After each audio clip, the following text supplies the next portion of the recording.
Hey there, YouTube. It's Rick coming at you with just one of those silly things that you do. Hey, how many of you have wondered what's inside one of these $50 gems? This is a GE Spec water filter, commonly used in refrigerator applications for residential use.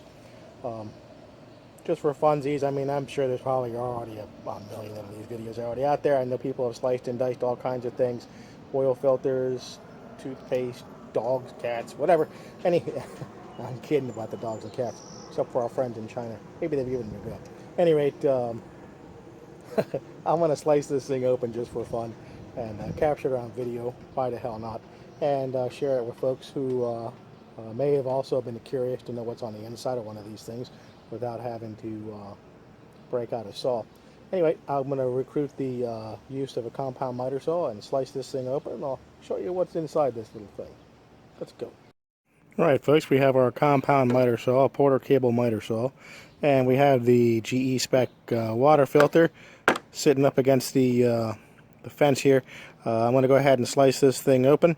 It'd be difficult for me to video with a handheld camera while safely operating this thing. So what I'm going to do is set the camera down, slice this thing open, and then through the magic of editing, bring back the footage of this here lovely $50 gem sliced open after the fact. And I guess it's safe to say that don't do this at home. I'm a professional, and I'm also crazy. So if you're professional and crazy, you can do these things. But for safety's sake, don't try this unless you know what you're doing. Usual spiel applies. Wear safety goggles, hearing protection, and generally probably not a good idea to do this at all. But so disclaimers aside, use your common sense. Don't do something that's not safe. You can't get your fingers back or limbs or whatever. So be safe, and let's go. Okay, YouTubers, the compound miter saw did a terrific job slicing through the PVC or whatever plastic this is constructed out of. I'm assuming it's polyvinyl chloride. Could be some other compound. Anyone that knows, feel free to throw it in the comments and we can all be educated. At any rate, the saw blew through this like butter, like a hot knife through butter. I don't know if you can see this in the video. Try to capture it as best as we can, as faithfully reproduce what I'm seeing here. Looks like a very large wad o carbon. Interesting. I was expecting some kind of filter membrane along with the carbon. This plastic housing is impressively thick. I may mic this. In fact, heck with it, I will. I'll go dig out a mic and measure this. It's at least a 1/4 inch thick. For those of us who are metric savvy, you can do the mental translation. Okay, what do we got going on here? Interesting. More heavy carbon. It looks like it's... There we go. I was trying to pop that out of there. Okay, what do we got? A whole lot of plastic fragments on a very, very large hunk of carbon. Well, that's neat, I guess. I'm sure they put a lot of engineering thought into producing this. I guess crushing up and purifying carbon or whatever this is. So I guess it's a ceramic impregnated with carbon, perhaps. Anyone that knows the actual construction fabrication techniques for these, please share. I'm curious. It is very dense. See, I'm going to give it a sniff test and off camera here. Well, it just smells like, excuse me, it smells like ground up PVC plastic and water, really, tap water, at least on the outside membrane. It doesn't have anything else than that. I was expecting to see some sediment or some kind of particulate matter. This thing, who knows, this thing could be full with all kinds of oddball pathogens and some chloramines. Who knows? Hopefully I'm not absorbing it. Hopefully whatever is in here is, whatever pathogens are in here aren't transdermal, because if they are, well, you see I'm palming this thing barehanded. I probably should have had the insight or foresight, rather, to don some nitrile gloves or latex equivalent. Anywho, I think I'm more impressed actually with this seemingly overbuilt case. I don't know if they do this just you know, to warrant the product, to ensure it doesn't leak, to give it a quality feel. Because let's face it, I mean, these things are expensive. They're like $50 retail. If you can find them cheaper, I think I've seen them maybe $2 cheaper online or through the big box portals, or rather the virtual big box portals. So I'm not sure if anyone knows why they construct them so the cases so ruggedly. I'm all ears. I'd like to know.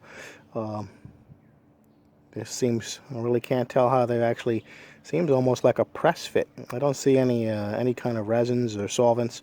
You know, your typical plastic construction uses PVC cement and a primer. They may have indeed done that as done here as well. If they have, it's very cleverly disguised as not being present. But just looking at the inside here, you can see some, I'm going to call, for the sake of a quick discussion here, I'm going to call them teeth. I don't know what you'd call them, like slots, whatever. It looks like this thing might have just been pushed together, under very tight tolerances, and pushed together with a hydraulic press, or it could have been a pneumatic press. But regardless, some kind of pressing operation. Impressive nevertheless. I'm sure there's some rated capacity on the specs I've since forgotten. But you figure line pressure is not that great in a residential application. I think most PVC, for at least for the drain stacks, is under 300, like 300 psi or less. Not sure what I can't recall the burst rating of copper or galvanized coming for inlets. Regardless, I would suspect this case could withstand whatever that is. Well, I'm a little disappointed not to see a whole lot of sedimentation in here. I was really expecting to see earthworms and all kinds of fun things. I like this. This is spherical dome. Looks like, I guess, they crush up some carbon or ceramic or whatever. I guess if it was ceramic, it might be white on the inside and carbon on the outside, unless it's entirely carbon infused for improved efficiency, or efficacy rather. But it has a really weird, I don't know, it feels like pumice. The texture feels like a very, very fine pumice. For, I guess, maybe the gents might not know, but ladies know. They use those stones. I guess guys might know for grinding applications, and some have, but ladies might know they use it for health and hygiene and beauty products. But that's what it feels like. In this case, wet, because it's used as a water filter. It's a light, slightly damp. We'll use this fun word, moist. It's a very moist, pumicey kind of feel to it. It looks like it's a straight pass-through. Those who are familiar with this filter design, the filter here has a flange on it, and you insert this into a mount in your refrigerator or your under cabinet filter mount application, and you rotate it to the right counterclockwise. I believe that was the way I rotated this thing. I don't want to misspeak. Anyway, don't rely on me, rely on the operator's instructions. But I believe I rotated it. I believe you rotated counterclockwise to lock the thing in place, and the water feeds in through the center. And I'm not quite sure. I guess it would feed. When I drained it, it actually drained out through either one of these ports, here and here. So I suspect the central feed comes in through the middle, which would then, by extension, come through here and then be displaced outward using pressure, the inline water pressure, to go through this ceramic membrane impregnated with what I'm presuming is pharmaceutical grade or chemical, or filter grade rather, filter grade activated charcoal or activated carbon. I think it's charcoal, I think it's activated carbon. And I guess they pour these in the molds, and seems like a simple build process overall as far as assembly goes. I'm sure there's quite a bit of chemistry and testing and analysis to make sure it meets high standards for water filtration purposes. But neat. This is not what I expected. I'm sure that there's images online that show this already, but you know, sometimes you just have to explore things on your own, and you get more value out of that.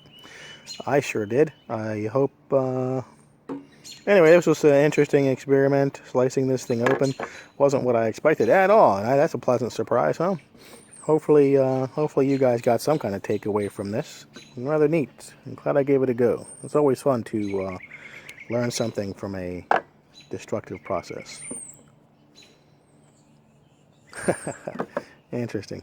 I was really curious to see how they attach this cap to this really heavy plastic base. So I did a cut axially so I could take a closer look at how this was assembled, and hopefully you can make it out in the video. I'll try to see if I can get a good focus here. You'll see that it's got barbs on it, possibly threading, but I'm going to call them barbs for now.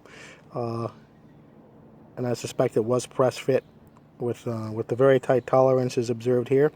I imagine it would snap into place quite well. These could be threads. It could in fact be screwed on. I may, like I said, I'll probably be intrigued enough to pop this off to see in fact if they are threaded or if it's just barbs and a press fit. But regardless, pretty impressive construction